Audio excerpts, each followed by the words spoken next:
right, greetings. Welcome in. Bettor's Last Stand Show number 97 from the Pine Room Studios, beautiful downtown Wheeling on a fall feeling day out there around the Ohio Valley. So we're very hopeful that this weather continues as we head towards Pine Room season and football season. And we're pretty much have arrived at football season. We got preseason NFL going on this week again, full gauntlet of that over the weekend, and college football week 0 starting up on Saturday. So college football from here until after Christmas. So good stuff there with all the bowl games and everything after Christmas and the playoffs. So lots to unpack here as we get you ready for another season of college football and pro football here on Bettor's Last Stand. Reminder, this is brought to you by the Brownie House, as always, our good friends at the Brownie House. That's yesbrownies.com. Visit them today. Use promo code PineRoom for 20% off your order. All right, let's get into it.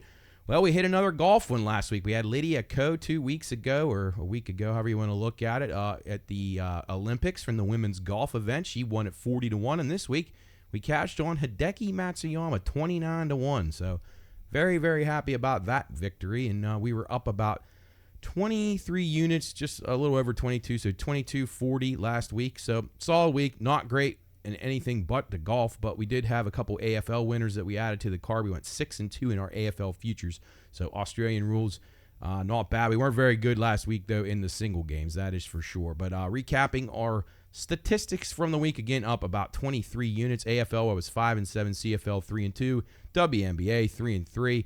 The English Championship, we were 1-2 and 1-3 in the EPL, so not very good. Hideki Matsuyama kept us afloat. So we had the last week for the Olympics, we were up almost 45 units, and we counted those. Just want to refresh everybody on that one. We had wins in women's golf with Lydia Ko. We had a win in field hockey. We had a win in beach volleyball, water polo, wrestling, 3-on-3 basketball, and women's basketball. AFL futures, again, 6-2 on the season, so that was pretty good. Our only losers, I believe, were the Adelaide Crows over and the West Coast Eagles. It was West Coast Eagles under, I think, was our only two that we didn't get home right there. So a good start for that, and we head into the playoffs. We've got one more week of the regular season left there. Again, Matsuyama cashes for us at 29-1 in golf last week at the FedEx St. Jude Classic out in Memphis. Billy Horschel with top 10 for us. And then on the Live Tour, we had Louis Oosthuizen with a top 10, so that helped us a little bit. It was Brooks Koepka getting it done down at the Live Golf down at the Greenbrier last week. So Koepka usually seems disinterested in these things, but he got interested enough to win that one, so good stuff. NASCAR, we had 4 top 10s and 2 top 5s. We had Ty Gibbs had a really good run. He was a top 5 car. We had Brad Keselowski in the top 5, and then we had Chris Buescher just outside the top 5 in 6th, and Daniel Suarez in 8th. So solid in NASCAR as well. Sam's guys didn't quite get home. Chastain, he had Gibbs and Bubba Wallace. Sam will be back with us today. He's got his elbow problem worked out, and he'll be ready to go. All right, recapping a little bit of baseball here before we get into the heavy portion of the card, which will feature football, all forms, Canadian, Australian, and, of course, American football for everybody that just loves that. We'll talk about that. The Travers Stakes is this week as well, so we'll touch on a little bit of horse racing in the second segment of the program. All right, baseball, things are starting to come a little clearer right now. You have a few contenders. You have a few teams starting to fall apart. Joining the Pirates on the teams that are falling apart is poor BMAX Mariners. The Seattle Mariners continue to struggle. They lose again last night to the Dodgers. They're struggling. They're like 6 or 7 out right now. By the time you listen to this, they might be 8 or 9 out. They have not got the bats going. I thought the Rosarena trade was going to be huge for them, but the rest of their guys have went ice cold, and he's been okay. But they're losing the mojo, and the more that the crowd is not into a game in Seattle, the worse that guys like a Rosarena will be. So they got to get that corrected very soon, or they are in big trouble. San Diego Padres continue to roll. They had a couple stumbling blocks over the weekend, but they are playing great baseball right now, trying to track the Dodgers down, who have righted the ship there by their own right. They are pretty formidable at the top of that National League West, and I believe that the National League West still has a shot of getting 4 teams in. You have the Diamondbacks and Padres right now, who I'm convinced are both going to make the playoffs. They're both playing great. We gave you Padres to make the playoffs several weeks ago. Let's see what we had that at. I believe we had the Padres at minus 110. So, yeah, we had the Diamondbacks at minus 110 as well. those are pretty good. We also gave you the San Francisco Giants at $6, plus $6, and they are looking pretty strong right now. Playing good baseball, playing the White Sox right here, right now. I'm watching the game. So some good teams in play right there. We did have Seattle, though, who I'm very, very worried about right now. That might be the end for them. New York Mets continue to steal wins somehow. They're hanging around. Minnesota Twins as well. But if you go into the National League and you start to look, the Brewers are safely in. They got an 11-game lead. There's no catching them right now. Philadelphia is probably going to be okay. Although if Atlanta could sweep them, they're playing a series right now. They took game 1. Philadelphia is going to be in regardless. We'll see if Atlanta can continue to show some signs of life and hang on to that last spot. And then you got the Dodgers, Diamondbacks, and Padres with that one spot up for grabs between the Giants, the Braves, and what most people would say is the New York Mets. I don't necessarily agree with that. And then you got the teams in the Central Division, Cincinnati, Chicago, and St. Louis. I just don't think any of those teams are very good. St. Louis is not good at all. The Cubs aren't good at all. The Reds have picked it up, so I'll give the Reds some credit. So I think they still have a shot. So maybe the Reds are worth a shot. They seem like a team that can play with some momentum, and they got some series with the Pirates left, so that could be very big for them. They're going to definitely want to beat the Pirates, and that's going to help them to try to propel themselves into the playoffs. But it's going to take one of these teams to get on a nice run to be able to track down. Atlanta's going to be able to be caught, but can anybody track down the Diamondbacks or the Padres? I don't think so. I think those teams are safely in the playoffs right now. So hopefully you got those tickets in and you're looking pretty good. In the American League, it's going to be the Orioles or the Yankees. They're going to trade wins right there. Neither team's playing very well right now at all, but they're going to be the only teams probably in. Boston still... They would have a great shot if they had a better bullpen. Their bullpen has just been terrible, and it's let them down, and that's going to let us down on this bet. So if we don't get Boston home, it'll be strictly because of their bullpen. Seattle is fading right now, so you got to say they're about done. But Kansas City is playing very good right now. Minnesota, who I just don't believe is very good, they seem to be hanging on, though. So Minnesota and Kansas City right now holding on. Cleveland leads that division and is in good shape. And then Arizona, the Astros, Houston Astros playing great in the AL West. I still think the AL West and the NL West, that the bet that I made last week about those two teams meeting, a team from each of those divisions meeting in the World Series, I think has got a really good chance. Now, Seattle's fallen out of it, which cheapens the bet a little bit, but you still have the Astros, and you have the Diamondbacks, the Padres, and the Dodgers, and even the Giants, who I probably don't think can make a run to the World Series, but they can definitely make the playoffs, so and then anything could happen. And with the teams getting the buys having such a problem winning that first series when the other team's coming in with momentum, that could make the Giants live, so you never really do know about that. But moving on to golf, again, we had a nice winner with Matsuyama last week. We'll take that anytime we can. It's the BMW this week at the Castle Pines Golf Club in Castle Rock, Colorado. Should be a good tournament. You're down to your final 50 guys here in the FedEx Cup, PGA Tour FedEx Cup. And Scotty Scheffler, your heavy favorite to win the Cup, but it doesn't mean he's going to win this one. He's going to be hard to beat. As always, you're taking a cheap price on Scheffler, $3, $4. I just can't bet that. Schauffele at 6-1. I couldn't talk somebody off him. He's having a great season as well. But we're going to go a little bit outside the box here. We're going to go with some longer shot players. Also, Victor Hovland taking a ton of steam right now. People were all over him. Played very well late last week, so maybe he figured out what was gone wrong with himself all season. He's been very poor, but picked it up quite a bit last week. He won this last year. He's around 18-19-1. I'm not ready to pull the trigger on Victor yet, so I'll give him another week, and maybe he'll make me pay for it. A couple of guys that I'm interested in, though. Tony Finau, 30-1. I like the way he sets up on this course. The greens and the grasses are surfaces that he plays very well on, so high on Finau. You have some elevation here. He's used to playing there. I believe he's from Utah. Got some elevation there where he started his golf career, so he's played a lot of golf at elevation. And then Will Zalatoris, who I guess if you're going to say Hovland got hot and it is correcting towards the end of the year, you could say Zalatoris is doing the same. So we'll take a shot with Willie Z at 75-1. That's pretty good in a 50-person field. This guy was in the hunt for some majors last year or 2 years ago before he had some injuries and has been a slow process getting back to form. But I like Zalatoris at 75-1 and Finau at 30-1. Those would be my top picks. Then we're going to go back to the well. We're going to go back to Patrick Cantlay, who was terrible last week. Thought he would have a chance of contending. Fortunately, we had Matsuyama as well as our second choice amongst the winning contenders. Can't lay around 22-1. He won this 2 years ago, so I think he is a contender here. Corey Connors has been very solid. I don't know if he can win. He's 38-1. I think a top 10 for him. He's had back-to-back top 10s in this event.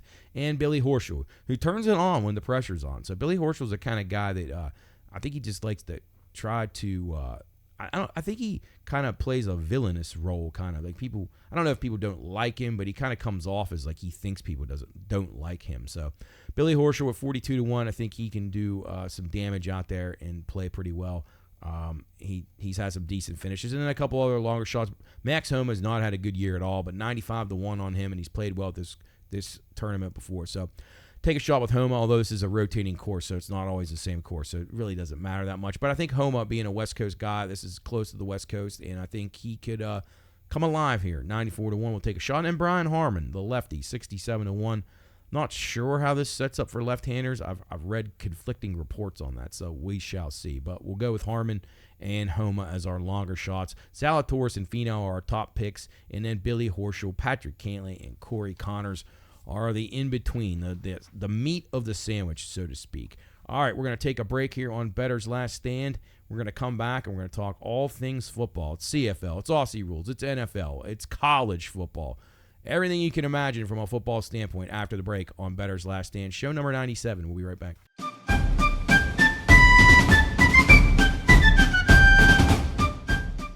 Reminder, this show is for informational and entertainment purposes only. All wagering activities should only be conducted by those 21 years of age or older and within the confines of federal, state, and local law. If you or someone you know has a gambling problem, contact 1-800-GAMBLER. That's 1-800-426-2537. All right, men, load the cannons and hold the line. You're listening to Bettor's Last Stand.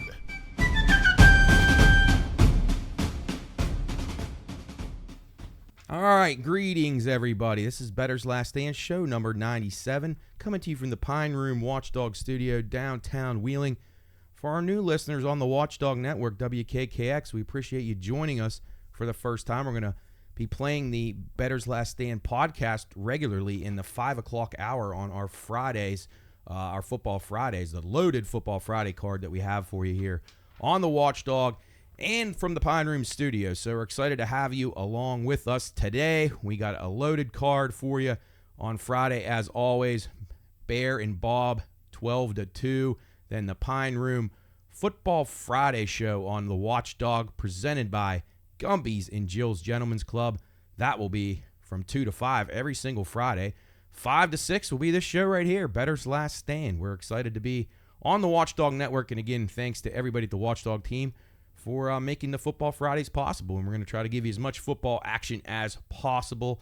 And we'll tell you what, after Bettor's Last Stand, it's going to be some pregame for the high school games we're going to be carrying. We're going to be carrying games, 3 games across 3 different platforms the entire year for you. So we'll have Wheeling Park coming up on WKKX. We'll have Wheeling Park will be on WVOY. Wheeling Central will be on WKKX. And John Marshall will be on our Watchdog stream at watchdognetwork.com. You can stream all 3 of those games, actually, in each week. Wheeling Central, Wheeling Park, and John Marshall. So you'll have to get 3 different radios and 3 different devices all set up so you can listen to all the games and get all the action right here on the Watchdog family of networks. We're excited to be involved with it, and our OVAC games of the week will kick off tonight. If you're listening to this on Friday, obviously you're on the radio, so I guess you would be. I'm used to doing this in podcast form, so if you're listening to it after Friday, then the Buckeye Local and Bel Air game, the first ever game at Nelson Field to be played at night. It's a 7 o'clock kickoff down at Bel Air. Everybody's excited about that one. We'll have Coach on the call for that one from the Pine Room. And then last night, you may have heard Soup on the call over at Shadyside and Martins Ferry, kicking off our OVAC game of the week on Thursday night here on the Watchdog. So we're excited about that. We got the Duggar Saucy Spread Challenge, which is a big thing where we pick high school games, 5 from West Virginia, 5 from Ohio, up and down the river. We do them against the spread, all for fun, of course, and we're not betting. Obviously, it's not legal to wager on high school sports. We're just having fun with it. I make the lines, and we had 14 or 13 competitors last year, and I think we're going to have at least 16 or 17 this year, so we're excited about that. Kayleen, the defending champion, she led all of us last year picking ATS spreads in the various high school games. So we go 5-5 on each side of the river every week, and that's sponsored by Duggars, Duggars Market, Duggars Famous Chicken and Wings. Great stuff. If you haven't been out to Duggars, it is exceptional. This time of year when I start to get very, very hungry for Duggars, we have it quite often at the Pine Room. So check them out whenever you're in the area. They're a wonderful, wonderful place to get your chicken products and all your other market type items down at Duggars. So anyway, let's get on with the football extravaganza here on the Watchdog. It's exciting to be here with you. We're going to hit on several things. And for those of you who aren't aware, Bettor's Last Stand is our sports betting show under the Pine Room Studios umbrella. And you can check the Pine Room Studios stuff out everywhere at the Pine Room Studios on all of our social media. That is the handle. The YouTube page at that is the pineroomstudios.com there. Or I'm sorry, that's the website. The YouTube page is the YouTube page. You can look us up Pine Room Studios on YouTube and find all the various catalog of shows that we have here, whether it's Bettor's Last Stand, the regular podcast, Soup and Stuff, Pine Cellar Girls, all the things that go on here under the platform of the Pine Room Studios. So as you get to know us, I'm sure you do, you're a little bit familiar with us from our Watchdog radio show that we have Monday, Tuesday, and Friday. And now Fridays, of course, adjust to 2 to 5 for our football Fridays. But we still have our Tuesday show from noon to 3. That's a little variety show. We have a little bit of everything going on there, not just sports, a little bit of we dive into all kinds of things, whether it be heated discussions on social events, whatever it might be. We have a lot of fun as well, so tune in for that one. Monday, which may be getting phased out here as this busy season comes, is just an hour show, 2 to 3. Usually wraps up the weekend, gets us ready for the coming week. We also carry Cleveland Browns football and West Virginia Mountaineers football right here on the Watchdog too. So check those games out, and you can obviously any game where the Browns are playing and any game that the Mountaineers are playing, you're going to be able to find it right here on the Watchdog family of networks. So we're excited for that. And again, Bettor's Last Stand, our sports betting show, concentrating on sports from the viewpoint of a sports bettor and a person that does sports betting for a living on the other side of the counter, a person that makes lines, a person that adjusts lines, pricing, deals with all the different markets that are going on in the world of sports gambling right now, and deals with just all kinds of different player scenarios and things that happen and that are happening in the industry. We like to hit on that every single week. We talk about the industry, talk about things that are going on, both good and bad, and there's plenty of good, and there's a little bit of bad now, so you got to be aware of that. As more states continue to come online, you're going to find more and more issues popping up in the general idea is a lot of people just aren't aware of how this all works, and it can lead to problems. And you have people even working in the industry that maybe not knowing quite as much as they need to, and it can get people into some trouble. But we'll talk about all those things, various different items that pop up on a weekly basis, and we don't just do football here, but this segment we're going to be predominantly football. But if you want to listen to the full podcast of Bettor's Last Stand, you can find it anywhere that you find your podcast, or you can go onto our YouTube page, Pine Room Studios, and you can go on to our website, thepineroomstudios.com, and you can get all the episodes of Bettor's Last Stand. We have 97 of them now, if you can believe it. We've done segments from time to time on the Watchdog Network, but this is going to be a regular thing for us on the Football Friday. So, again, excited to be here and excited to talk football and sports wagering here with you folks on WKKX, the Watchdog. All right, so let's go into it. We usually start off with the bad beats segment. I usually come into segment number 2 and talk about that. Some line moves in the NFL in the preseason games, which has really been catching my eye. 1-9 last week on line moves of 2.5 points or more. So that was if a line was moving in the direction of the team. For instance, say the Steelers were laying 3 and the line went to Steelers -6 by the time the game kicked off, that would be a move towards the Steelers.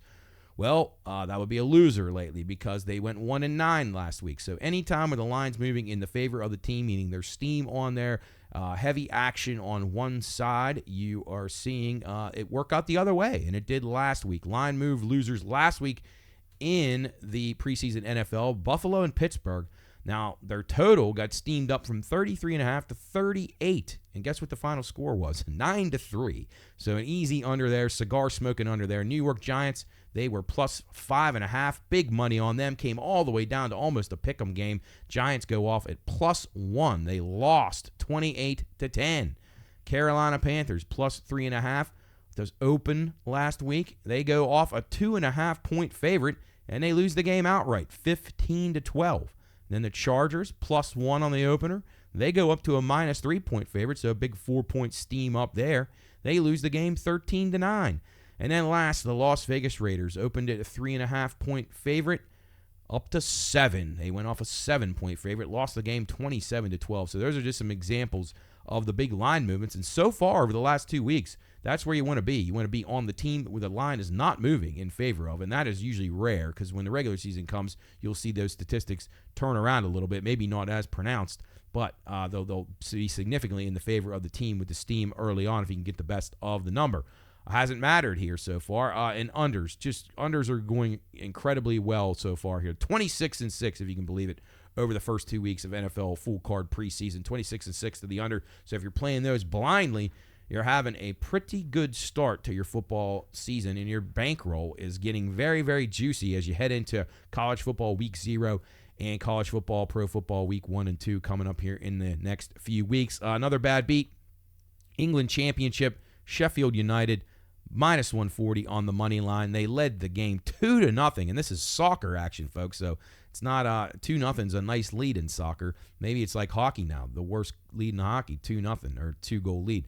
Anyway, Sheffield United in the Championship League, they led 2-0. They are minus 140 on the money line. They're in the 55th minute when QPR, their opponent, has a man sent off. So they have a man advantage here, leading 2-0. You would think that was all but done with. Well, no. QPR scores twice in the last 20 minutes to tie the game at 2-2. So that one stung a little bit if you had Sheffield there. I feel for you. Moving on to some other industry news. The National Football League Players Association has filed a civil suit against DraftKings. Yes, DraftKings Sportsbook, if you can believe this.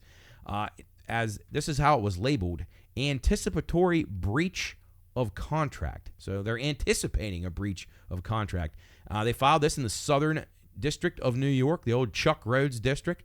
DK is the official betting partner of the NFL. So this is a little bit of a conflict here. We'll see how this shakes out. I'm not sure exactly what they're citing here, but more news will come out, and we will keep you posted on Bettor's Last Stand when more information is available. That is for sure. Moving along, Notre Dame is suspending their swimming program, if you can believe this. Yes, the swim program at Notre Dame is now being suspended for the 24-25 season as they are investigating, or actually an investigation already has happened, and it revealed that the swimmers created their own internal sports book. This is incredible. I actually got to give them points for creativity. Sorry they got busted. It is pretty cool. Internal sportsbook to gamble on their own performances. Notre Dame also cited other corrosive culture issues. That's a quote. Corrosive culture issues.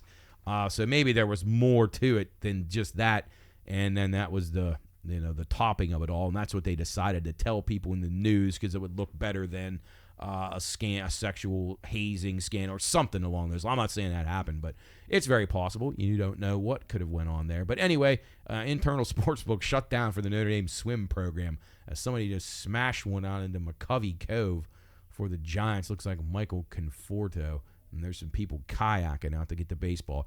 U.S. sportsbooks revenue for the second quarter of the year, this is staggering, up 35.5%. That is immense. $3.16 billion worth of profit. That's not handle. That was profit. The sportsbook showed in the quarter number 2. That's amazing. The largest sportsbook wager at Caesars to this point, $30,000 on the Las Vegas Raiders. Actually, that's the most exposure. $30,000 on the Las Vegas Raiders at 80-1. It would pay out $2.48 million were they to win the Super Bowl. I think they're probably safe. I think Caesars is probably safe. with the Raiders. They have a lot of problems. They got a really bad offensive line. They have inexperienced quarterback play. I think Minshew will be okay for a while, but he turns it over too much.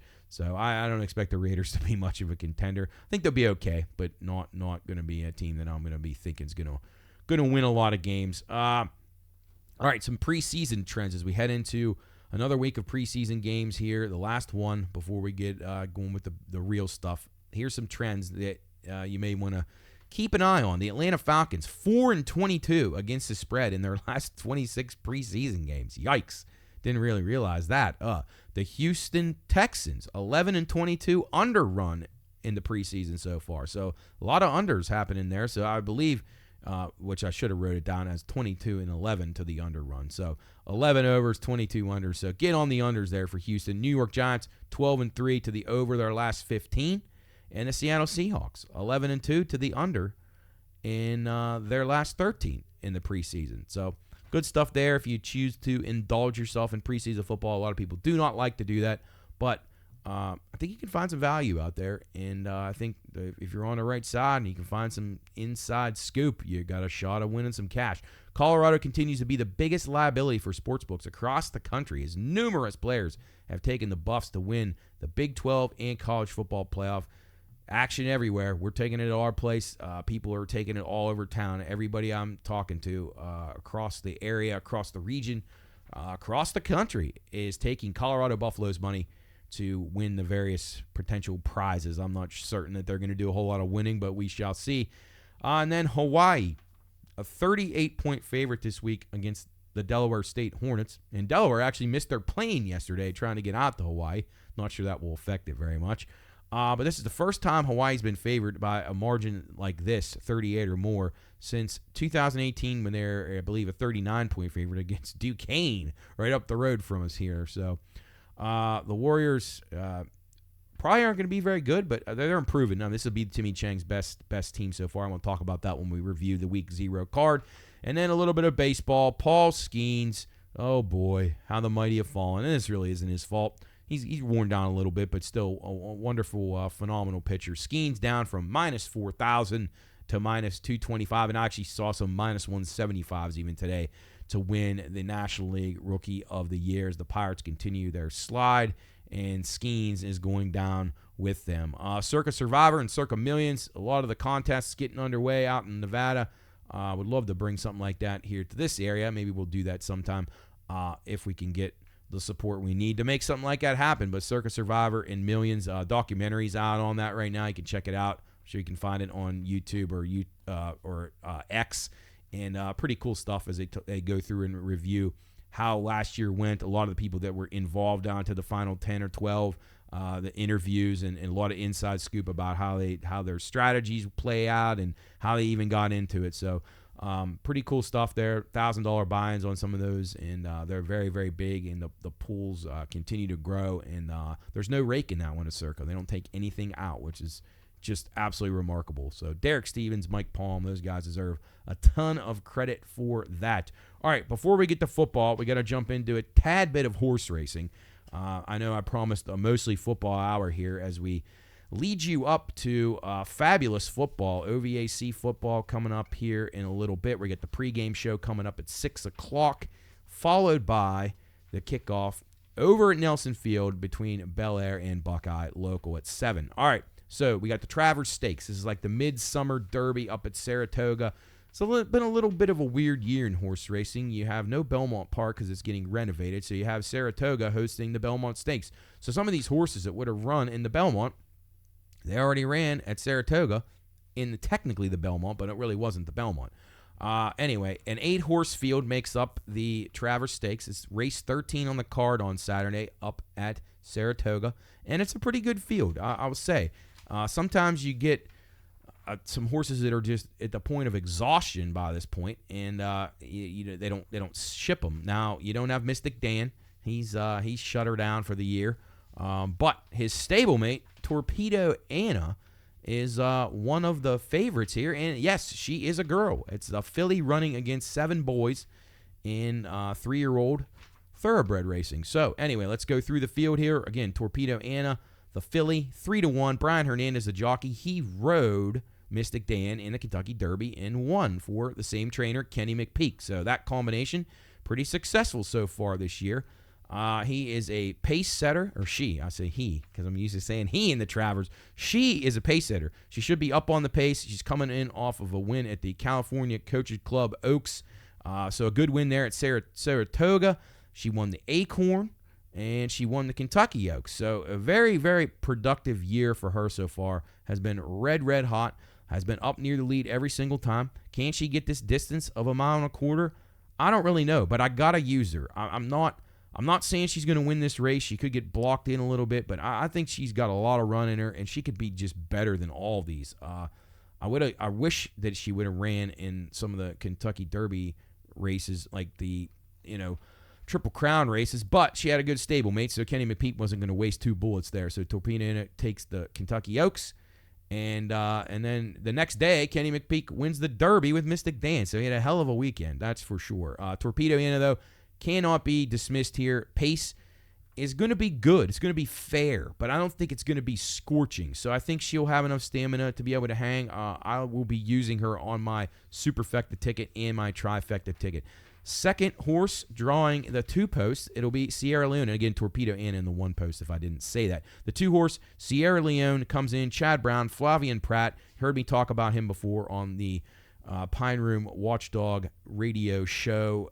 We talked about heading into the Kentucky Derby, how much I like Sierra Leone. He was in my trifecta. He finished second in that race. He ran third in the Belmont. He ran second in the Jim Dandy, both of those races at Saratoga. He has a second and a third at this distance, 1.25 miles, which I like a lot. He's got a great jockey trainer combination with Chad Brown and Flavian Pratt. And I got to use Sierra Leone because he's going to become closing fast. He's going to need a little bit more pace. So if you're looking up there and you're seeing the clock, and if you see 47s, like low, mid 47s, he's going to have a very good chance. If you see closer to 49 for the half, you're probably going to see him running late, but he probably isn't going to be able to make up enough ground. So I'm going to give him a shot here, and he's going to be a definite use underneath for me. The 3, Unmatched Wisdom. This is another Chad Brown. Irad Ortiz, of all people, the top jockey in the world right now, comes in. This horse very, very lately raced. Didn't race as a 2-year-old. Has raced just 3 times in his career. Never in a graded stakes. Very much pace dependent, it looks like. He's going to go right out to the lead, and he's going to want to run as long as he can. Never touched this distance before.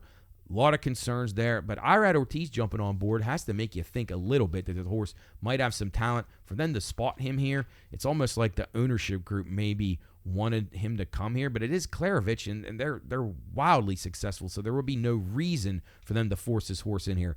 I'm a little surprised at this. The horse does have a win at Saratoga, but 3 races against this field, it's going to be pretty tricky for me. I'm going to pass on Unmatched Wisdom, the number 3. Moving on to the 4, Corporate Power. It comes in for Shug McGahee, Javier Castellano, and this horse is interesting to me. Saratoga, he's got a second-place finish there. He ran in the Curlin Stakes, and the Sir Barton, he won. Shug McGahee, a guy who brings his people along a little slower. He and Bill Mott, they don't, I said people, but really horses, what I mean. They bring their horses on a little slower than most people. It's not a speed, they're not trying to make them good right away. They'll take the long game approach and have the horses running better as they continue to get experience. Corporate Power will be a closer. He'll be coming from mid-pack, probably not too far back, but I like this horse a lot. I'm going to use him underneath. I think he's getting better. I like the win at the Sir Barton on Pimlico day at the Preakness, and he's got the win over the win over Saratoga track, which is always good. And I think he's progressing in the right direction. He had a bullet workout, which is he was first out of 45 horses that ran on August the 16th, so I like that about him as well. So Corporate Power is going to be my long shot play in here. He's 15-1 in the morning line. The 5 horse, Batten Down, Bill Mott, and for Judd Mott Farms and Junior Alvarado. He was third in the Jim Dandy. He won the Ohio Derby. This is a big step up. I think the third in the Jim Dandy, he really couldn't touch Fierceness or Sierra Leone. Bill Mott does a great job getting these horses to progress a little bit longer. It's very similar to Shug McGahee. So I took a really hard look at this horse if I could find anything that I really loved about him. He's 1-for-1 at the distance, which isn't bad. But I think this is a huge step up. This is not the Ohio Derby, and I don't think he would be able to outduel Fierceness or Sierra Leone in this spot again. Honor Marie, Whitworth Beckham, and Tyler Gaffleone, the hook up here. I've never been a fan of this horse. A lot of people love this horse in the Kentucky Derby. He ran 8th that day. He really did not threaten. He ran 4th, beaten 5 1/4 at the Belmont. He has run 1.25 miles 2 times, and he has not hit the board. So that worries me. I'm just not a fan of this horse. I don't think he's very good. He's a closer. He's a plotter to me. He's just not a factor. I'll be passing on Honor Marie. Dornick. This horse won the Haskell and the Belmont, which is pretty impressive. You haven't heard a horse do that since Point Given in 2001 to win the Haskell and the Travers. So that's what he's shooting for this week. Dornick, I like this horse. I think he's the most likely winner here. He has tactical speed. He can be forward, but he doesn't have to have the lead. Danny Gargan has done a great job with this horse, and he's got Luis Saez who will gun him out of the gate, get him right where he needs to go. And I really like him. He's going to win at the distance, and I think he is my top pick right now. I'll see what the weather's going to look like up at Saratoga. That will play a role in my final decision, but Dornick will be a use along with Corporate Power and the 1 and the 2 horses, which are Torpedo Anna and Sierra Leone. So that's 1, 2, 4, 7. It would actually be, if I was picking them in order, it would be 7, 2, 1, 4. I could go 7, 2, 4, 1, one of those two. But none of that would surprise me. But we do have one other horse left, and this is Fierceness. And Fierceness is a horse who is really, really talented. But there's a bouncing issue with him. And if you don't know what a bounce is, that means the horse runs very well. Then he basically goes downward the next time. Then he bounces upward, and then he goes down the next time. So here are the races that Fierceness in his career, how he's done. He won his very first race, finished 7th in the Champaign, his second one. Breeders' Cup Juvenile, won it by 6 lengths. Next race, Holy Bull, finished 3rd.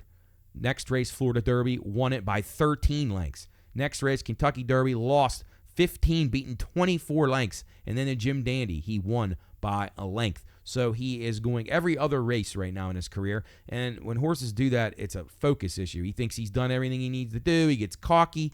And then, oh boy, I'm in trouble. I just got beat. And now the next time, I'm going to be pissed off and I'm going to come back and win. So I can't trust Fierceness. He runs for Johnny Velasquez, the great jockey. He runs for Todd Pletcher, the great trainer. This has everything you would want. The outside post draw, I'm not wild about that. Inside post seem to do a little bit better at Saratoga. But he could overcome that. But I just can't count on him to be ready to go. So I got to leave him off the ticket right now. But if you use Fierceness and you have a great feeling about him, I can't talk you out of it. But again, I'll be passing on him. I think Dornick gets the job done. I don't love him, but I think this is a wide open race. But Dornick looks to be the first horse since Point Given in 2001 to win the Haskell and the Travers. My top pick is going to be Dornick, so got to go with him. Sierra Leone I like. Also Torpedo Anna, can't discredit her, and Corporate Power, the 4. So those are what I'm going to be doing in the Travers this weekend at Saratoga. Again, I post these picks, and I don't think I've mentioned this yet in this broadcast. BLS_PRP on X. That's Bettor's Last Stand _PRP. That's what it stands for, Pine Room Podcast. So BLS_PRP. You can find that on X, and you can find all the picks. I list all the weekly picks from this show on there, and there are even picks that come out ahead of time that the show's already taped and I won't be able to get to, so I put them on there prior. A lot of times on the golf, if golf starts Thursday, we tape the show on Wednesday. I have the picks up by Thursday morning, so you can wager on them. So should you choose, and just to highlight that, we did have last week's winner, Hideki Matsuyama, at 29-1. We also had Lydia Ko, 40-1 the previous week at the Olympics. So we're running on a hot streak in golf. We'll see if we can keep that going in football. All right, let's jump into football right now. That's what everybody wants to talk about as we take you up to the Pine Room Watchdog Football pregame show, which will take you into the Bel Air and Buckeye local game over at Nelson Field. All right. Let's go. This is going to be a speed version of football. We're going to Canadian football first. recapping Canadian football from last week. We were 2-3 on our picks last week, so not great. But I'm sorry, we were 3-2, so we were actually above 500. We scratched out a winning week. We'll go right to Friday right now. It's Hamilton and Winnipeg. Winnipeg -9. The total 49. Both these teams struggling right now. Winnipeg 4-6. Hamilton 2-8. The home teams won the last 4, and the last 3 of these games have went over in the series. So we're going to be going over the 49 points there, and I will take the Winnipeg Blue Bombers right now. They've won 2 in a row. Seem to be getting a little bit of momentum going here now. Their offense was very out of sync early in the season. So we're going with the Winnipeg Blue Bombers -9 and the total over 49 on Friday night. That's tonight. 8:30 kick, and you can see that game on CBS Sports Network. Tomorrow night, Saturday, it's the BC Lions heading to the Ottawa Red Blacks. It'll be BC -1 on the road. The total 50 even. BC's won 8 straight in this series, if you can believe that. And the last 4 of these games have went over the total in the series. But we're going to take a shot with Ottawa here. Ottawa comes in 6-2-1. They're the home team here. BC 5-5. We're going to take Ottawa plus the 1. It may be a pick. They might be plus 2. I'm not sure what it'll end up tomorrow, but we'll see. And we're going to go over 50 in Saturday's CFL game, 7 o'clock kick. That's Ottawa and over on Saturday. Sunday's game, it'll be the Edmonton Elks. They're red hot. They've won 3 in a row after an 0-7 start. They will be taking on the Montreal Alouettes. It'll be the Alouettes -6.5 at home, total 51.5. This is the road team has won 6 straight in this series, but I can't back the Elks here. I just don't think they got enough to win 4 in a row. It's going to be pretty tricky for them. Montreal 9-1, best team in the league. We're going to go Montreal and Edmonton under 51.5. I don't feel comfortable enough to lay the touchdown because I think it's going to go to 7 at least. So I'm going to pass on that. Elks playing hot right now. We're going to go under 51.5. I think Montreal will run the ball and grind it out here. And Edmonton probably doesn't want to get this in an up-and-down game because it's not going to bode well for them. So that's under in the game Sunday in the CFL. It's a 7 o'clock kick also on CBS Sports Network. All right, jumping over to Australian Rules Football. I told you this was going to be a predominantly football. I didn't tell you what football, but we're going to hit on just about everything. We go into the AFL. This is the final week of the regular season. We went 6-2 with our AFL season-long future bets. A couple of tough losses, but we clinched up 2 more last week when Geelong and Port Adelaide clinched top 4 spots in the AFL ladder. All right, let's start it out. It's Friday night, 11:45. You can, right after you listen to the Pine Room Watchdog High School Football OVAC Game of the Week right here on the Watchdog, you can tune in to this game, 11:45. It should be on Fox Sports 2 probably. It'll be the Geelong Cats hosting the West Coast Eagles. Geelong is going to be in the top 4. They lay 51.5 points in this game against West Coast. The total 176.5. West Coast has been humiliated by Geelong several times in recent years, including I think they lost one by 85 2 years ago. Right now, it would be tough for Geelong to catch Greater Western Sydney for the 3rd spot, but I think they just roll it up on West Coast and hammer them. So we're going with the Geelong Cats minus the 51.5 and over the 176.5. Also, a late night Friday, early Saturday, 12:10 a.m. our time. It'll be Richmond hosting the Gold Coast Suns. This game doesn't matter at all, but I think Richmond playing for some pride, catching 11.5 at home here in a meaningless game, 2 bottom feeders. I'm going to take a shot with the Richmond Tigers here, and they are the worst team in the AFL. We had them under their win total of 9.5. They've won 2 games. That was a cigar smoker. We lit the cigar on that one back before the 4th of July, probably back almost at Memorial Day. But nonetheless, we'll go with Richmond here plus the 11. Another game, 2:35 a.m. early Saturday morning, late Friday night, however you want to look at that. Hawthorn Hawks, 13-9. They will host the North Melbourne Kangaroos. Hawthorn needs this win really bad. They're in 7th. 8 teams make the playoffs. This is the final week. It'll be Hawthorn minus 51.5 and the total 170.5. I can't lay 51.5 with Hawthorn. North Melbourne is 3-19, but I think Hawthorn really needs this game, and I think they'll just be focused on getting the victory, not necessarily running up the score. I think they'll be a little bit tighter than usual, but they're gonna score a lot of points in this game. They're gonna score well over 100, probably about 120, and I think it goes over the 170.5. I think they'll hammer North Melbourne and make themselves playoff bound or finals bound, as they call it in the AFL.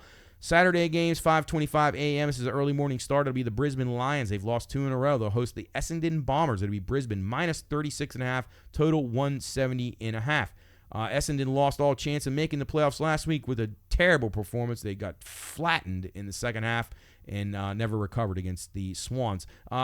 Brisbane, they've lost 2 in a row. Like I said, they're struggling a little bit. They were really hot a few weeks ago, and they're pretty much locked in a safe spot, but they don't want to drop any lower than 5th, so I think they take care of business. They win the game by more than 36. Essendon has no reason to even show up for this game, so we'll go Brisbane minus the 36 on Saturday morning. Sydney and Adelaide. It'll be the Adelaide Crows at the Sydney Swans. Sydney has pretty much clinched the number 1 spot. They'll be laying 20.5 at home against the Crows, who are out of the playoffs, 8-13-1, and a disappointing season for them. 174.5 is the total. We're going to go with the game over the 174.5. So that's the Adelaide Crows, the Sydney Swans, over 174.5. 10:30 p.m. Eastern Time kick on Saturday night. It'll be the GWS Giants taking on the Western Bulldogs. Western minus 13.5 at home. The total 162.5. GWS is pretty much locked in the 3rd spot. Geelong would have to win by about 10 goals to be able to surpass them. Probably not going to quite happen, but they're going to win big. I don't think they'll win that big. Western in 6th position right now. They win, they're in. They're out with a loss and a Hawthorn win, which we already said we think Hawthorn will win. Carlton, who plays, Carlton, who plays the next game, and then Fremantle, who plays the game on Sunday night, early morning Monday. I think Western will do enough to win this game. I don't think GWS has any reason to play anyone that they could, it's banged up. They're going to rest some guys.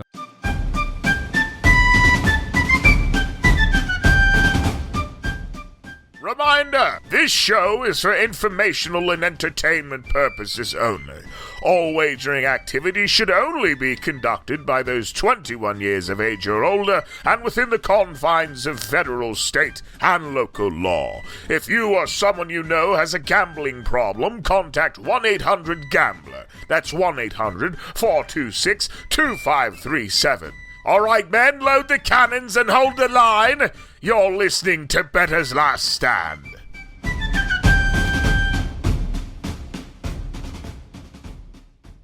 All right, welcome back in. Bettor's Last Stand here on the Watchdog Network on a Friday afternoon.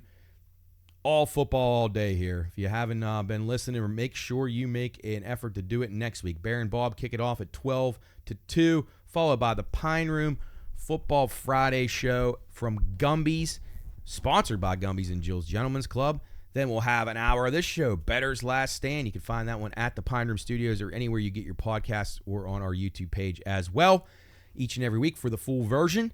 And then we got pregame, high school football pregame right here on the Watchdog, which will take you up to kickoff of our normal Friday game. This week it will be the game at Bel Air as they host Buckeye Local. All right, let's get into it. I stopped after the division, the NFC North. NFC North was the division we just went over. So let me go through my picks here in chronological order, I guess, or in however I have them set up on the page. These are my future bet picks for the NFL. And again, last year, make note of this, folks. We were very good in our NFL best bets. Last year, 12-4-1 in our future bets. I was 5-2 in college football, 7-2-1 in the NFL.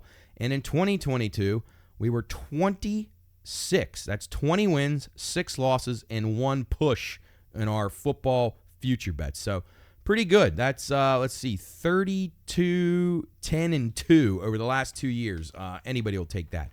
And we don't just tell you when we win. We'll tell you when we lose. We're not going to always pick them right, but we're going to give you good insight and from a realistic point of view that maybe you can't get elsewhere. We like to think these things through, and our future bets have panned out. All right, let's start it off. It's the AFC East. Division pick will be the Buffalo Bills. I like the Bills over 9.5 and them to win the division. I like the Jets under 9.5. I like the Miami Dolphins under 9.5. I think both those teams might win right around 9 games. And then I'm going to go with my best bet in the division. It'll be the New England Patriots over 4 wins. I know everybody hates them right now. They think they absolutely stink, but I don't think so. I think they're a little bit better than people were giving them credit for. So we'll go with New England over 4.5. That would be like a 1-star, though. That's my best bet in that division. Let's go to the AFC North now. My best bet in that division will be the Pittsburgh Steelers over 8.5 wins. I think they win 9, 10, or 11 games. I am not a Steelers fan. If you didn't know that, I have no reason to make that pick other than I think that they are going to be much improved. I would like to see them add a wide receiver, which is going to be almost impossible at this point since the Brandon Ayuk thing fell through. They're also my pick to win a division. I think they get hot. I think they get the job done. Russell Wilson does enough for them to get to 10 wins or so. Baltimore, that's my favorite team, along with Cleveland. I like both of those teams quite a bit, but I got no lean here. Small lean to the under for Baltimore, 10.5 wins. Small lean to the under for the Browns, 9.5 wins. I just don't know what I'm going to get out of these. Both these rosters are solid, but the Ravens lost a lot off their team last year, and it'll be tough to duplicate. And then my best bet, my second best bet, I got 2 best bets in the North. It'll be the Cincinnati Bengals, once again, under 10.5. I just don't understand the love for this team. I picked them to finish last. That was one of our future bets last year that we cashed on, and that one definitely cashed, also under their win total, and I think that will happen again. I don't think there was much of a difference between Jake Browning and Joe Burrow. I know that most people will tell me I'm an idiot for saying that, but when I watch the games, I don't find Joe Burrow to do a whole lot of anything except throw the ball up in the air and Jamar Chase make great plays on it, which anybody can really do. So anyway, Bengals under and Steelers over in the AFC North. AFC South, Houston, no play on them, 9.5. They're really good, but I worry about the little sophomore slump. I still think they're going to be a playoff team, but I just can't trust that everything will go perfect for them. Great roster, though. Great. Wouldn't surprise me if they made a deep playoff run. But I'm going to go with Jacksonville with a small bounce back here. I think Lawrence in Jacksonville will play a lot better. I think they had a rough season last year. He was nursing some injuries, and I think they bounce back. I'll go over 8.5, and I pick the Jacksonville Jaguars to win the AFC South. I love this bet. It's my favorite bet in the division. It'll be the Indianapolis Colts under 8.5. I absolutely love this. I was under on the Colts last year, and it cashed easily. I think this will cash easily, too. Anthony Richardson is not a pro quarterback. He is slightly better than Justin Fields. He's a great athlete. There's no question about it. He is dynamic, but he's going to get hurt. All he wants to do is run. He doesn't want to pass. He doesn't want to go through progressions. I have no faith in this team. I don't like the coach. I don't like anything about him. I say under on the Colts, so under 8.5. I think they have a bad year. Tennessee, no play. 6.5 is their win total. I think they'll be right around 6 or 7. Not terrible, not good. AFC West, Kansas City over 11.5. They're my division pick. Nobody's touching them yet. Even if they are disinterested, they'll probably still win 12 games. Chargers, they'll be improved. I think they'll win 9 games. Harbaugh's going to do a good job there. It's going to take a little bit of time, so we'll go over 8.5 for the Chargers. No play on Las Vegas. Don't really love them at all. And then I like Denver under 5.5. Not a Sean Payton guy, not a Bo Nix guy. I think Sean Payton's one of the most overrated coaches ever in the NFL. He had Drew Brees, and to me, he hasn't done much other than that. Moving on to the NFC. NFC East, Philadelphia Eagles team to beat here. They're my division pick. I got no play on their win total. 10 or 11, depending on where you're at, 10.5. I think they'll win right around that. I just think they're far and away the best team in this division. Dallas, second choice, 10.5. No play. I like the under there, but Dallas, they might have a shot. Both these teams could win 12 or 11 games, and I still think the Eagles are just a little better than Dallas. So no strong plays there other than Philly to win the division. And the Giants, I'm going to lean under 6.5. Not really loving anything in this division a whole lot. And then Washington, I like them over. I feel very good about the Redskins. I think their quarterback is going to be very dynamic, but he's not the guy who's going to tuck it and run every time. He's going to be able to do that, but he's going to try to pass, and I like that about him. He's going to stay in the pocket. He's going to try to pass. If Dan Quinn can get the defense to be halfway decent, they'll be okay. I like the Redskins. I think there's some positive vibes coming out of there for once, and it's good to see. So we'll go Redskins over 6.5 in the NFC East. I told you the ones in the NFC North, Detroit over 10.5 wins and to win their division. Green Bay, I got no play on them. Lean to the under, but don't love it. And then I love the Bears under 8.5. Caleb Williams isn't ready for this, and we'll see what happens. Minnesota, slight lean to the under for Minnesota. I don't love it, but I think they got a lot of problems right now. So we'll see what happens with the Vikings, but I'm not real high on them. NFC South, Atlanta, lean under 9.5 with them. Not a great pick because I think they've just made two very good roster moves. So that would worry me for an under bet there. So I may abstain from that bet completely. get out of it any way that I can with the Falcons. Moving on, Tampa. Lean over here. I like them. I like Tampa. I think they repeat in this division. I think they have a really good shot, and they win probably 9 or 10 games. I feel good about the Bucs. New Orleans under. Love this. Best bet in this division, the NFC South. New Orleans under 7.5. I think they're terrible. I think they'll be the worst team in the league, and I think they'll finish last in this division, and that's right. I think Carolina over 4.5. I like that bet a lot. I'm going to go with the Carolina Panthers.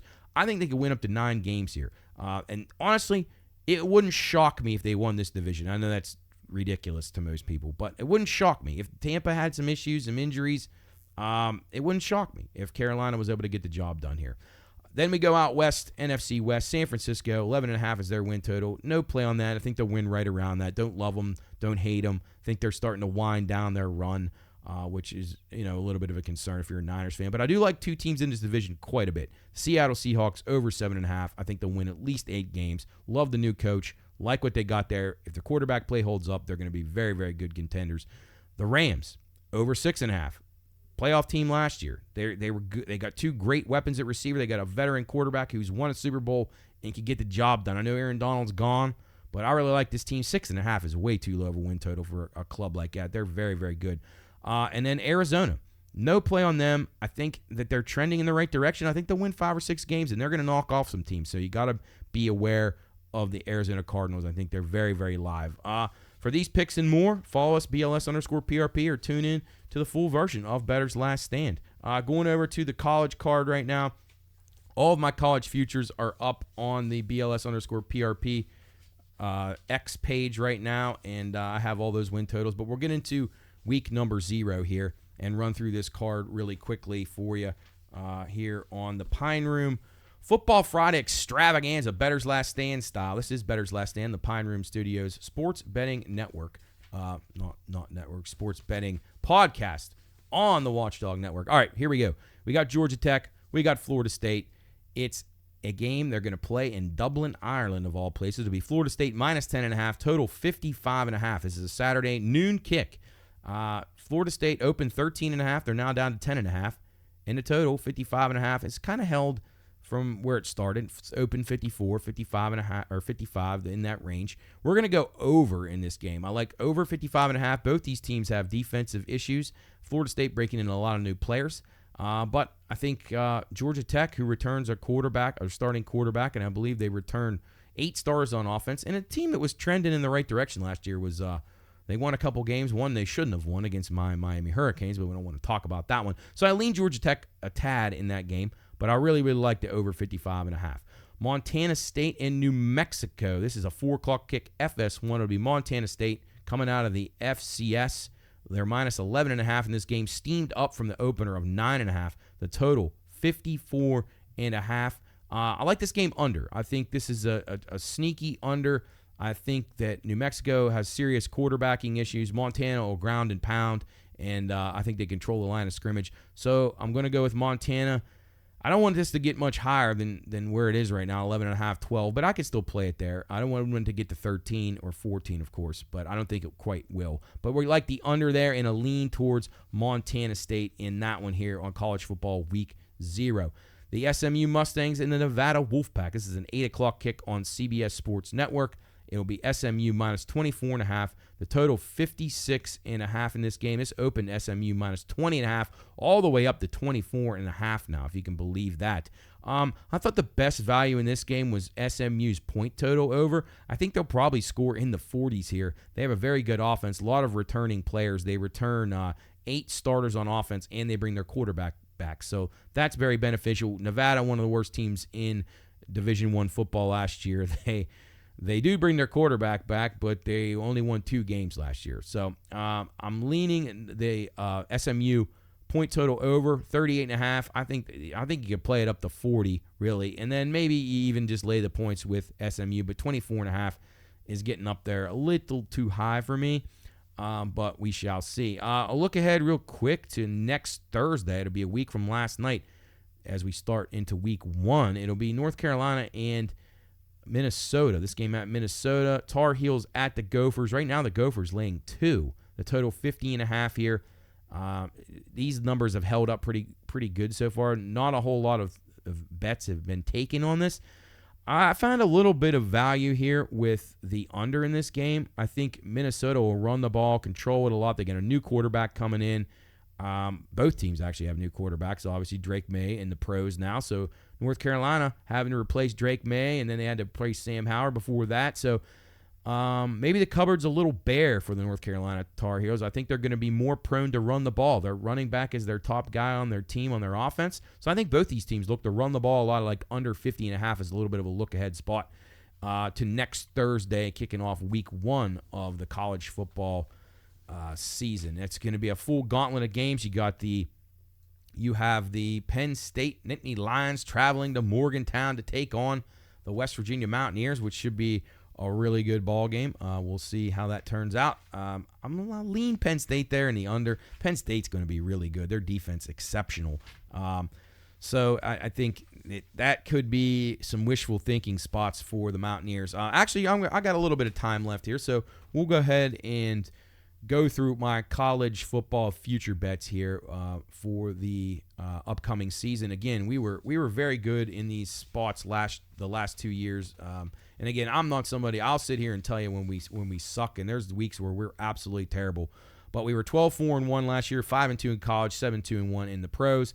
The year before that, 20 wins, 6 losses, 1 defeat. So over the past few years, we've done pretty well with futures. I did pretty well with futures for the Olympics, for the AFL season. So that might be our biggest strength on this show. You'll get weekly plays. You'll get future plays on here.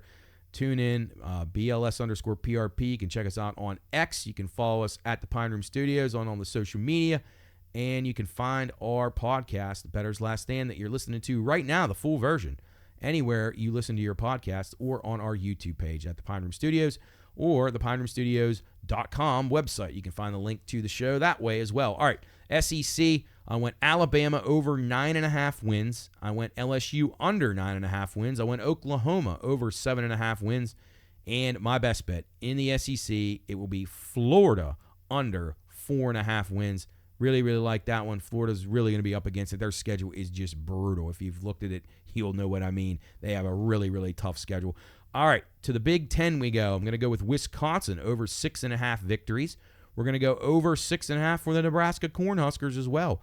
And over on the Rutgers Scarlet Knights as well. And over on the Minnesota Gophers as well. And then our best bet in the conference, Big Ten, our Big Ten selection of the year, Indiana, the Hoosiers, over 5 victories. They're way undervalued, and their schedule is gettable.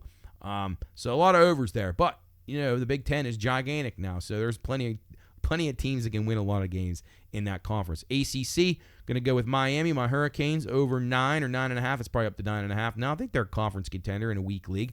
No, they're not very good, but they could win. North Carolina will go under 7.5 for them. California, the Golden Bears. Yes, that's weird that they're in the Atlantic Coast Conference. We'll go over 5.5 with the Cal Bears. We're going to go under 5.5 with the Pitt Panthers. And then some of our star-rated plays, it'll be Duke, under 6 victories. I like that one. That is our ACC best bet of the year from the future standpoint. Then we got Wake Forest, under 4.5. I like that one. And Stanford, the other old Pac-12 team, we'll go with the Stanford Cardinal, over 3.5 victories for the season. On to the Big 12. A lot of people like this conference. The Mountaineers are in it. I don't have a play on the Mountaineers. I would lean towards the under. I think they win exactly 6. Schedule's a little tricky. We'll see how it goes. They got to beat Pitt. That's going to be a key game for them. But my college football best bet of the year, future-wise, outright futures, my best bet of the year, the Utah Utes, over 9.5 wins. My college football best bet of the year on Bettor's Last Stand. That is my favorite play. Utah over 9.5. I love that play. I think they're going to make the playoff. I think they're going to win the Big 12. So Utah Utes, I'm all over them. I was down on that team last year. It turned out to be a good bet for us. But we're going to go with them this year. They got a lot coming back. They got a great coach. They're coming into a weaker league. They were in the best conference in America last year. Now this is a huge step downward for them, but they're going to be the king of that conference. Oklahoma State's going to be tricky too. K-State maybe, but Utah is my pick. That is the best bet of the year, Utah, over 9.5. We go with Oklahoma State over 8 wins. I think they're a contender. Not quite as good as Utah, though, but they play each other. We'll see how it goes. West Virginia, I lean under 6.5, but I'm not an official play on them. Colorado lean under 5.5. Cincinnati over. I love their home schedule. They're very, very tough at home. 5.5 wins. I like them over 5.5, so go with the Bearcats. A couple other off the beaten path teams. We'll go with Liberty over 10.5 wins. They have the easiest schedule in the country. I think they'll cash in. They'll win 11 games. They should go undefeated. Memphis over 9. They got a lot of transfers, but I like them over 9 wins. USF over 7. They've improved their program quite a bit, so we'll go over 7 wins for the South Florida Bulls. East Carolina over 5.5 wins. They were a team that I thought was on the cusp of being okay last year, but they could never get it out of first gear. So we're going to take a chance that they can this year. Go with the Pirates over 5.5. Colorado State, like them a little bit. They played Colorado tough. They have a little momentum in that program for the first time in 100 years. Colorado State over 6 we'll go with. Akron over 3.5 in the MAC conference. Like them, think they're quite improved. Kennesaw State. The Kennesaw State Owls. Most people don't even know they're a Division I football team. What you're going to know about them this year as they make the transition, they're going to win 3 or 4 games for sure. So Kennesaw State over 2.5. And then our final college football future bet of the year, we're going to go with the Yukon Huskies over 4.5 victories. So there they are. They're on BLS_PRP on X. You can check them out anytime, anywhere. Pro picks will be up as well. I put all those division picks and who I like coming up in the futures markets. And it's going to be an exciting season as we get close to kicking things off. Week 0 starting up on Saturday.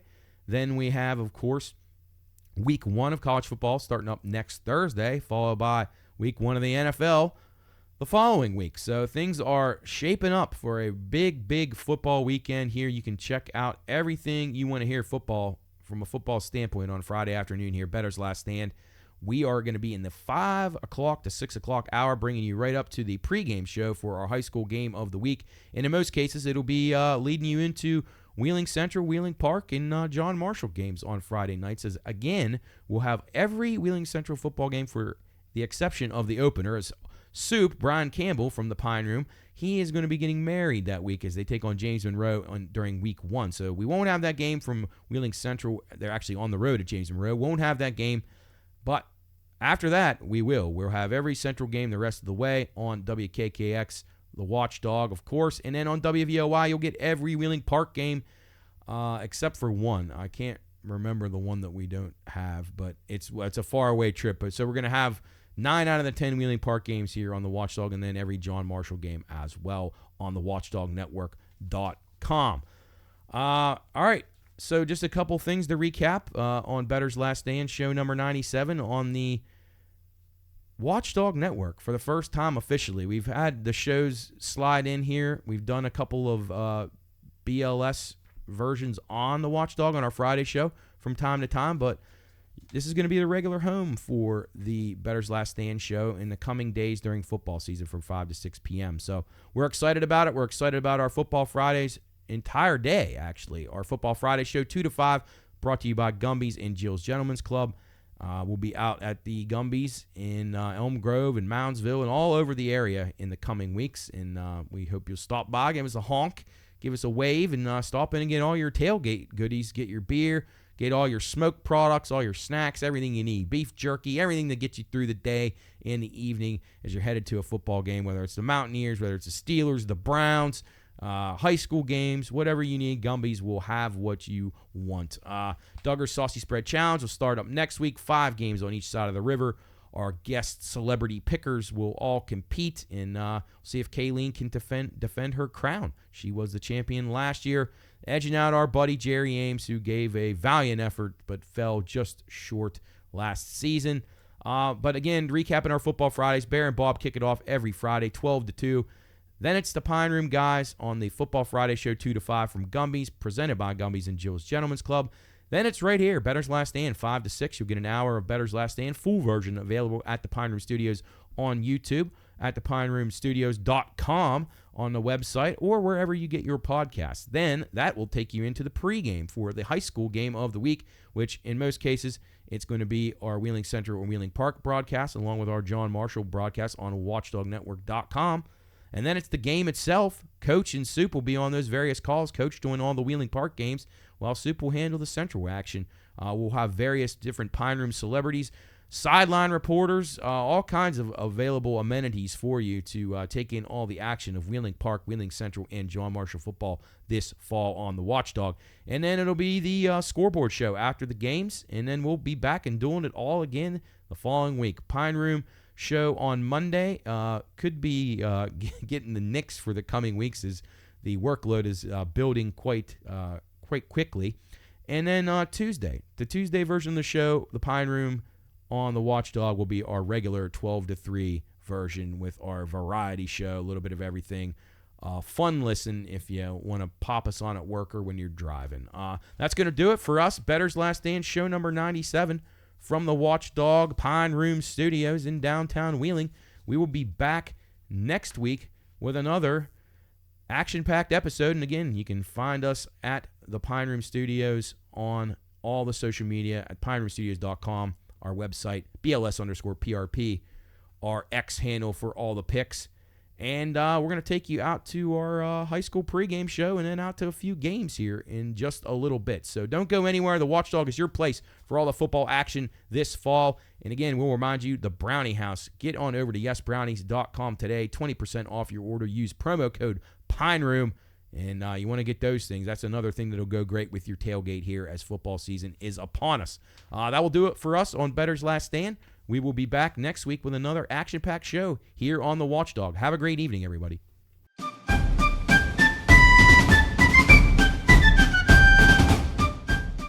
Reminder, this show is for informational and entertainment purposes only.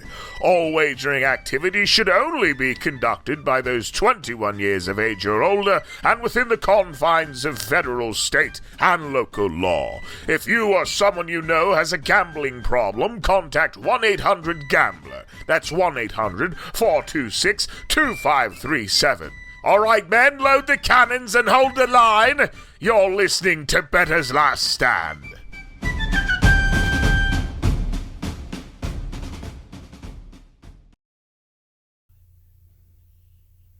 Yeah, it sure is. Well, that's supposed to be the year, right? 2025. Everybody's been telling us.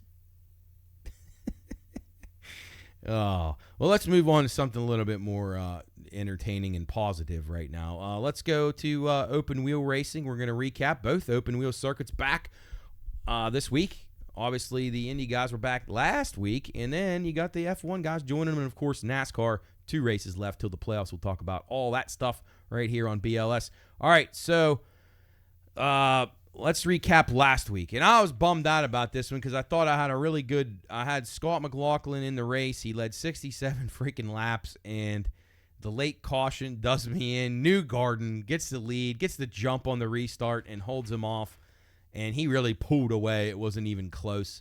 Man, Newgarden, he really wasn't running very well most of the race, and then, man, he was like a rocket his lap. It makes me every time I see that out of him now, I'm going to suspect that he's cheating again.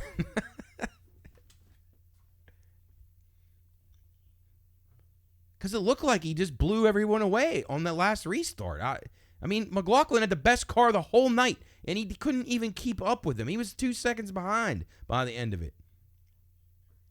Yeah, tough one there. My other pick, Pato Award, he was behind the wall with a mechanical failure just about 42 laps into the race. So had one contender. At least we got McLaughlin home in a top 3 performance. He finished second. Any other observations about that race other than Newgarden cheating? Yeah, how about that? Stingray Robb with the 9th place. Actually, I apologize to Stingray. That should have been the lead story on Bettor's Last Stand. Stingray Robb with the top 10 finish there. He actually led laps in the race, if you can believe that. He led 8 laps. I couldn't believe what was going on. When I flipped over and flipped back, I thought every other car had wrecked, and he was at the top of the pylon. I was shocked.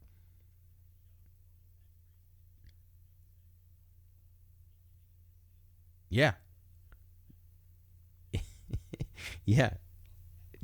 And how about Nolan Siegel in 7th and Reynes VK making an appearance in the top 10?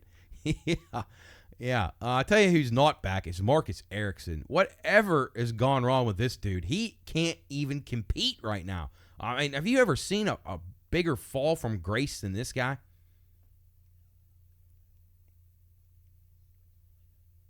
Right.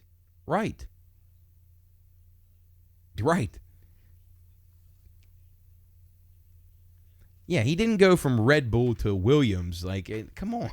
It can't be that bad. Yeah, I don't know. But nonetheless, we were close to a winner last week. Didn't get the job done. Newgarden gets to victory lane. All right, let's focus ourselves on Portland. Alex Palou, defending champion. Scott McLaughlin won 2 years ago. Palou dominated this race last year. He led 69 laps and pretty much went from start to finish. He started fifth and obviously won. Any observations, anybody you're leaning towards here? I have one guy a little bit under the radar I'm curious to get your thoughts on, but give me what you got. Tell me who you're liking heading into Portland. I like him a lot. Yes, I got him marked too. He's one of my top contenders in this thing.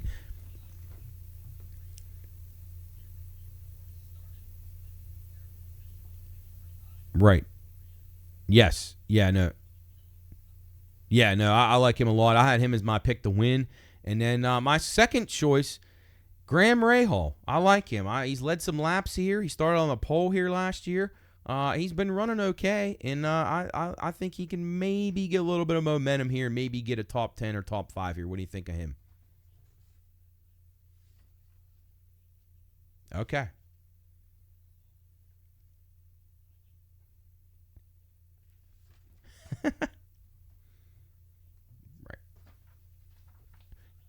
He had a good car last week, and he got in an accident. It really wasn't his fault.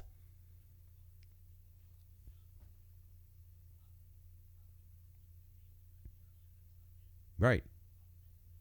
Well, and going back to last week's race, I thought Will Power was going to kill somebody after it.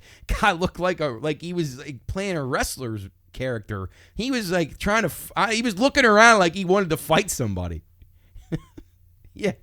Yeah, but I mean, the quarters are tight out there on these tracks, and people get together, and I think Malakis had a good car last week, and he just got collected. So I like that pick a lot. So you're gonna go with Dixon to win it. We're both on Dixon to win it. All right. Well, that can't go wrong then. And then Scott McLaughlin's obviously going to be a serious contender. I mean, he's almost like the Kyle Larson of this circuit. Like, he's always going to be in contention. I'll be curious to see what Alex Palou's odds are, because he does have a good form at this track. So I may take a shot with him. And then Pato O'Ward, off of a bad performance, maybe he could jump up in there. But I'm with you. I'm liking Dixon on top, so we'll see if he can get the job done out at Portland as the season is nearing its end. Hard to believe. NASCAR's got 12 to go, and Indy's got 2. Yeah, incredible. All right. Let's get over to F1 racing. It is back after the Olympic and summer break. Whoa, man, we got a little bit to talk about here. The last time we chatted about F1, it was under strange circumstances as Lewis Hamilton awarded the victory as his teammate George Russell was disqualified in Belgium. So, again, Lewis Hamilton finds himself on the top of the podium. George disqualified, finishes last. But you got to like the Mercedes guys this week. I mean, I think they're strong contenders here. And maybe the biggest thing about F1 right now as you come back off the break refreshed is Max Verstappen has gone 4 races without winning. That is remarkable.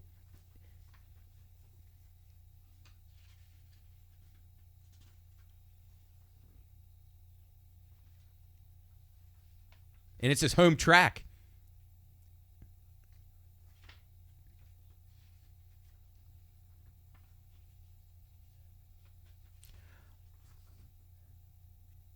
I agree with that. Again, Hamilton wins in Belgium by de facto win. He did lead 15 laps, and he was, by all accounts, going to track George Russell down. And somehow George Russell's tires lasted like 20 more laps than they ever should have. So maybe that's why he got DQ'd. But, Verstappen, 2-time defending champion here. He led 61 laps in last year's victory in a dominating performance.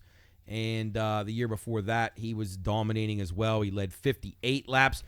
But, like you said, Sam, there's new shooters now, and these guys are on even terms with him. Lewis Hamilton led 14 laps in this race 2 years ago. So I think he's a contender. George Russell finished second here 2 years ago. The Ferraris have had some decent run here. Actually, Fernando Alonso finished second in this race last year, if you can believe that. And Pierre Gasly third.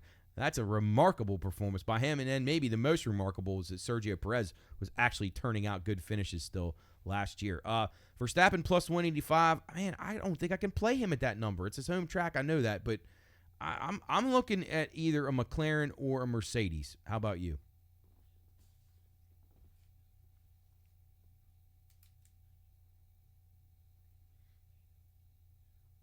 He has. He's due to break through. Yeah, and Lando Norris, the second choice at plus one. Actually, he's the first choice at some spots. I'd see he plus 175, max around 185. So you could find probably varying depending on how people are playing it. Do you think there's any value? Both Mercedes drivers come in around 10, 11 to 1. Do you think there's any value on Piastri? He's $5.50, close to $6, and there's not much between him and Lando Norris right now as Piastri continues to improve by leaps and bounds every single week.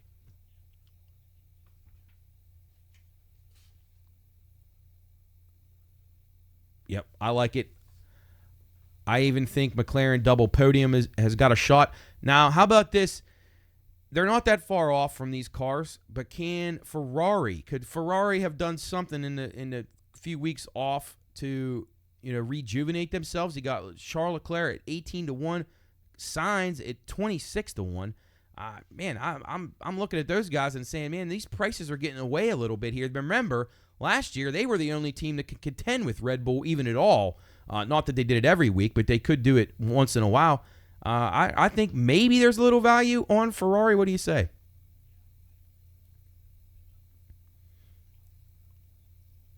Yes.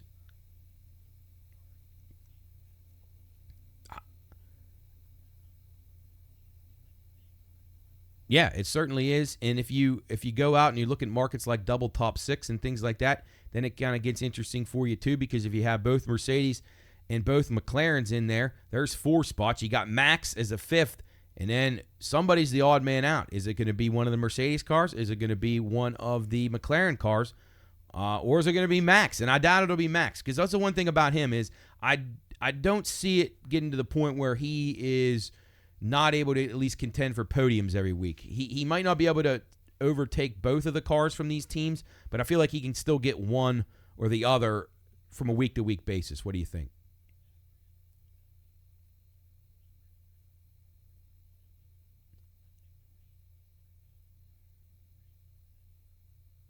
Right. Yeah, you're right. And that's actually good for the sport. So, yeah.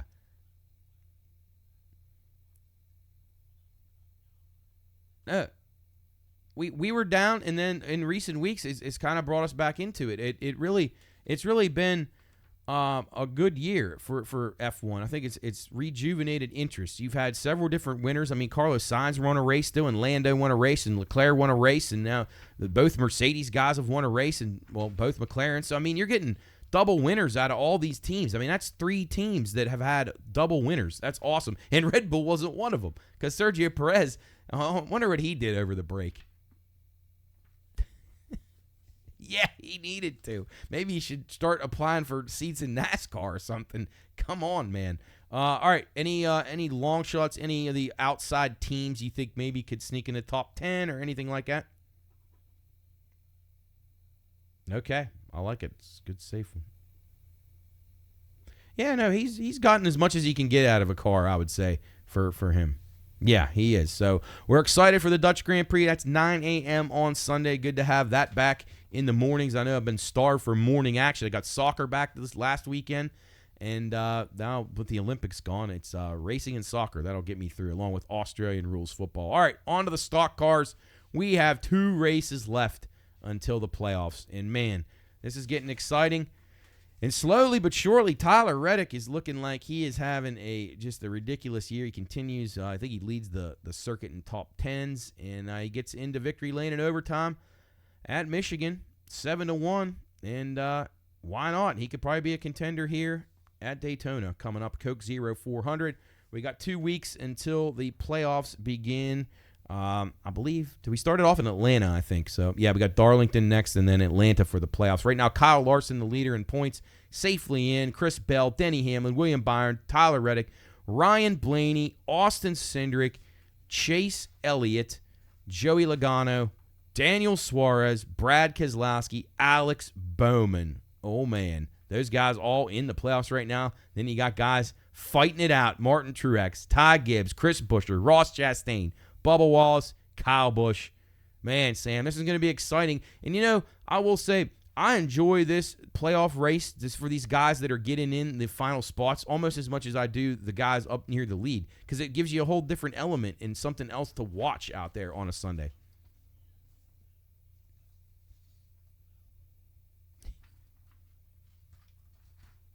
Yeah.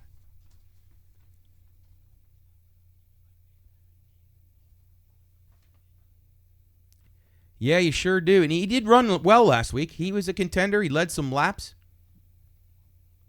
Yeah, he has. It's been snake bit all year. It's weird. That whole team is just, there's bad vibes in that whole garage area. Not good. And then I'll tell you this, it's kind of surprising is that Chris Buescher's in a fight now to get in here. And this is a guy that's been very steady. He was really good down the stretch last year. This is a race that he can definitely win. And I mean, he's on my contenders list this week. Out of these guys, Truex, Gibbs, Buescher, Chastain, Bubba, you already talked about Kyle. Who do you feel most confident in at this point? That's a tough one.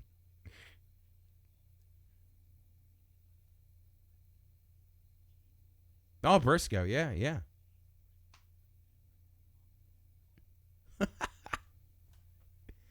Oh, yeah, and anything could go wrong fast there. Yeah. Yeah, absolutely.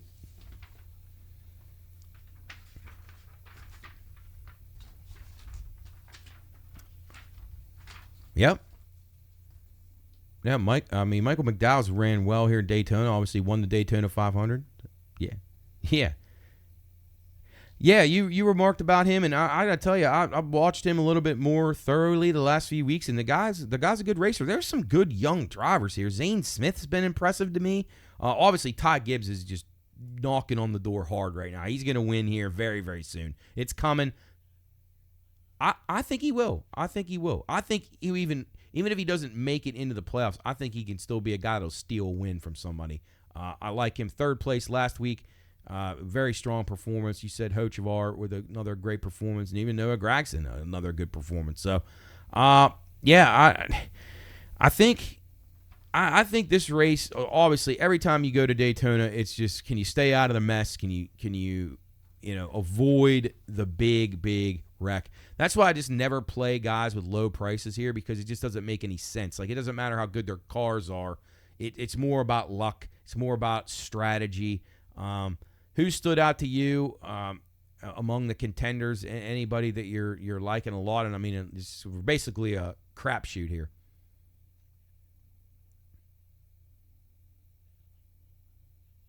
Yeah, I have Elliott. Yeah.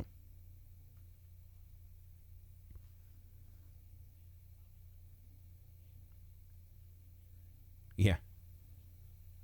I know. How he could. Yeah, and he won at Talladega earlier this year, so he's the plate racing. Obviously, he's strong there. He's about 17-1, which is a very good price for a guy like that. He's going to be in the mix. How about Brad Kay? I mean, this guy's really good on these big tracks, and he's got some momentum. He's been pounding out some top tens lately. I like him a lot, 13-1, and then his teammate Buescher at around 12.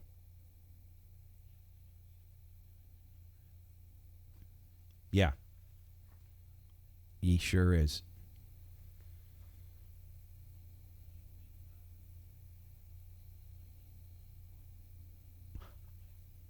I got him highlighted around 30-1. I mean, he's going to be a longer shot guy I'm going to play. I mean, he's won here. He can definitely win this race. I haven't been impressed with his progression as a driver though, which worries me a little bit. But no, I would definitely take a shot with him. I thought he and Ty Gibbs both interesting at decent prices. Justin Haley 75-1 and Priest at 60-1. Those are always guys that I'm going to look for at one of these large super speedway races. And then My pick to win, this is going to be an odd one, but I like it.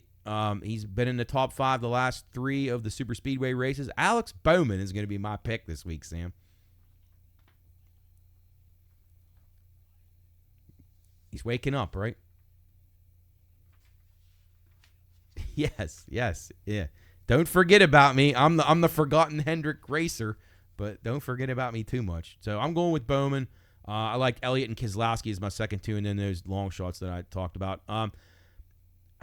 Joey Logano, too short of a price for him. He's only like 9 to 1, 10 to 1. Denny Hamlin, same thing, 10 to 1. Can't take a play on that. I'll tell you what, Martin Truex has improved a little bit on these super speedways because for a while in his career, I've never really backed him, but he's run okay this year on these big tracks. So not completely against him. How about you? Ricky Stenhouse, any of these guys stand out to you that maybe could surprise? How about your boy Chastain, another disappointment last week for you?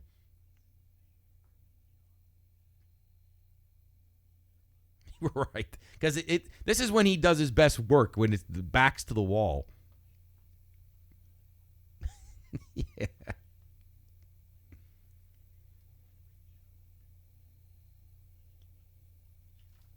Right.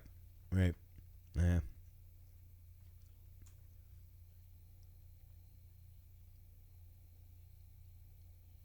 Yeah, no.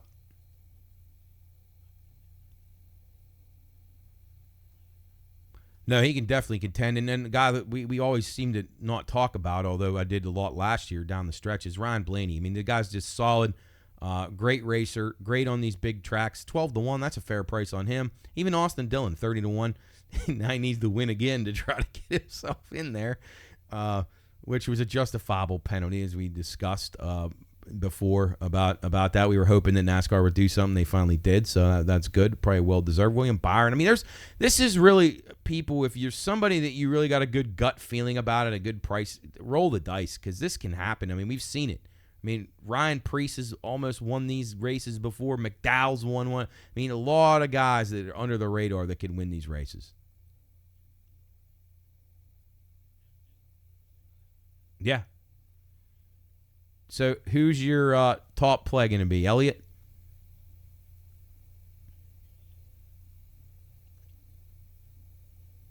Okay. All right. I like it. Reddit goes back to back. That's very possible, especially at these kind of tracks. And I'm sure MJ will be in the house coming off of his big fishing trip that he had last week. He'll probably be down at Daytona. So should be a exciting race. 7:30 p.m. on Saturday. Looking forward to that. Always like Daytona under the lights. Never a bad thing there. So it's good to have the racing back, Sam. It's good to have you back.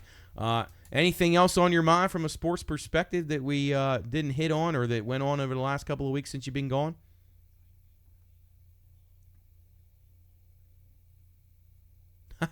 Well, maybe if they sweep them, though. They beat them last night. Maybe they sweep them. I know. Right. Well, maybe if they win the next 2 there, get it to 4, and then maybe something happens. I don't know. Just talking baseball real quick before we let you go. Obviously, the Pirates are done. Do you think any of the other Central teams can mount a charge? Obviously, Milwaukee's impressed me now. I was never high on them. I still am a doubter, but they've done everything that's been asked of them. They built a huge lead, and they're walking into the playoffs. But do you think the Reds, Cardinals, or Cubs have any prayer of tracking the Braves down for that last spot?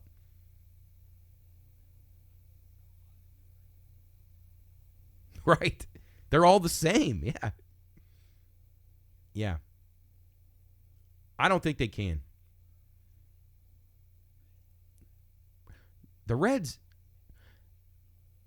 yeah, no. And I think they all are the same in one way or another. I think the Cubs have the stud pitching. Like, they have a couple of really reliable starters that they can go to.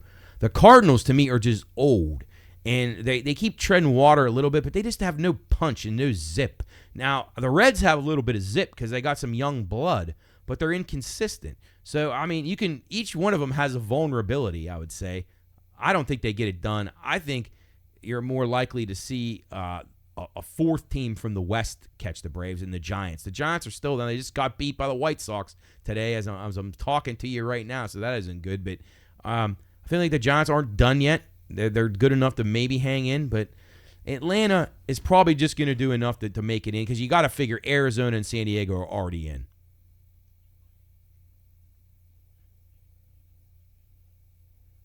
They might. Nah, they don't. They're missing some really key guys. I mean, maybe arguably they're three best players, two position guys and a pitcher. But yeah, but they can't win every year. It's the way it goes. That's baseball. In the American League. Oh, I forgot about the Mets. I am not a Met guy. They beat the Orioles today in a walk-off, which pissed me off. I don't know what the Orioles are doing. They had a bases loaded and nobody out in the 8th inning, and then they got one run out of it, and just stupidness. I don't know. I don't think the Mets. I don't know. They do have momentum, though. I will say their guys are playing way above their heads right now. So maybe we'll see if they can hang on. In the American League, well, the Mariners, I was high on them, and my God, they've plummeted. Losing 2 or 3 to the Pirates is never good, and they continue to struggle. So I think they're about done. Looks like Kansas City and Minnesota are right now in a pretty good spot. Boston clinging to life with a terrible bullpen. Yeah, I don't know. It's going to be it's almost over for some of these teams. They better turn it around fast. Yeah, it sure is. All right, Sam. Well, thanks as always for joining us. Glad to see you back. Feeling better. Have a great weekend. Enjoy the 3 races this weekend. That's exciting to say again for the first time for at least a couple more weeks until IndyCar is over. But that's all right. You got Bucko baseball. Yippee. All right. Well, we'll see you next week, and appreciate all the insight as always. All right. Go Bucks. That's Sam the Man checking in from Upper St. Clair, back with us after a week off. That's going to do it for us on Bettor's Last Stand. Sorry for all the hectic chaos that went on. We did our Watchdog version of the middle portion of the show. So if you heard me talking Watchdog during it, that's why. We're supplementing that over to the radio for Friday for the listener's pleasure. That'll do it for us. Show number 97 from the Pine Room Studios, sponsored by the Brownie House. We'll be back here next week with show number 98. Have a wonderful weekend. Best of luck on all your wagers, and we'll see you next week on Bettor's Last Stand.